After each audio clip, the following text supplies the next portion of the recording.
ప్రశస్తమైన దేవుని నామానికి మహిమ ఘనత ప్రభావములు కలుగును గాక.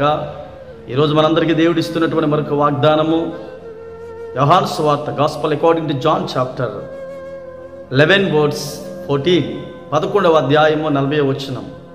నీవు నమ్మిన ఎడల దేవుని మహిమను చూచెదవు. ఈ మాట యేసు ప్రభువారు మార్తతో సెలవిస్తున్నాడు. లాజరు చనిపోయిన తర్వాత ఏమంటున్నాడు?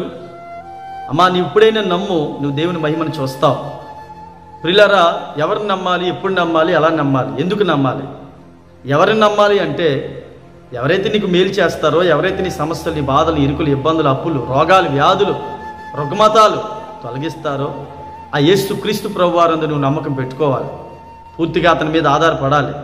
ఎందుకంటే అతను ఒక్కడే నీ సమస్యగా తీసుకొని, నీ బాధను బాధగా తీసుకొని, నీ ఇరుకుని ఇరుకుగా తీసుకొని తొలగించడానికి శక్తిమంతుడు, సామర్థ్యుడు, నీకు న్యాయం చేసేవాడు, మేలు చేయవాడు అతను ఒక్కడే.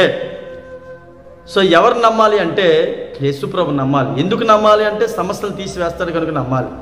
ఎప్పుడు నమ్మాలి? అన్ని పరిస్థితుల్లో నువ్వు నమ్మాలి.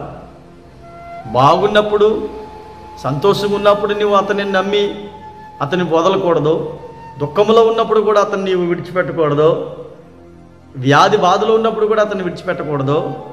అన్నీ ఉండేటప్పుడు, డబ్బు చేతిలో ఉండేటప్పుడు, ఉద్యోగం వచ్చినప్పుడు, ఇల్లు కట్టుకున్నప్పుడు, స్థలం కొన్నప్పుడు, కారు కొనుక్కున్నప్పుడు, సర్వ సంపదలు నీకు కలిగినప్పుడు, బంగారం వెండి సంపాదించినప్పుడు కూడా నీవు అతన్ని నమ్మాలి, అతని మీద ఆధారపడాలి. ఎప్పుడైతే నువ్వు చేస్తావో దేవుని మహిమను చూస్తావండి. దేవుని మహిమను చూస్తావు అంటే ఘనకార్యాలు, మహిమకార్యాలు, ఆశ్చర్యకార్యాలు, దైవకార్యాలు, ఆత్మకార్యాలు నీవు కన్నులారా చూడగలవు. అక్కడ మార్తా మరియా దేవుని మహిమను చూశారు. చనిపోయిన వ్యక్తి బ్రతకాలని చాలా కష్టం. కానీ బేతనీలో ఉన్నటువంటి వాళ్ళందరూ కూడా ఆశ్చర్యం గురయ్యారు. 4 దినాలు అయిపోయిన తర్వాత శవం కుళ్ళిపోద్ది. యేసయ్య మాటకు ప్రియులారా, తండ్రి లోబడి ఆ ఆత్మను మరలా ఇవ్వగానే సమాధిలోంచి లాజరు తిరిగి రాగానే బేతనీలందరూ కూడా ఆశ్చర్యపోయారు. దేవుని మహిమను అక్కడ కన్నులారా చూశారు. ఒక చనిపోయిన వ్యక్తిని లేపగలిగిన వాడిని నీ సమస్యలు ఎందుకు తొలగించలేడు?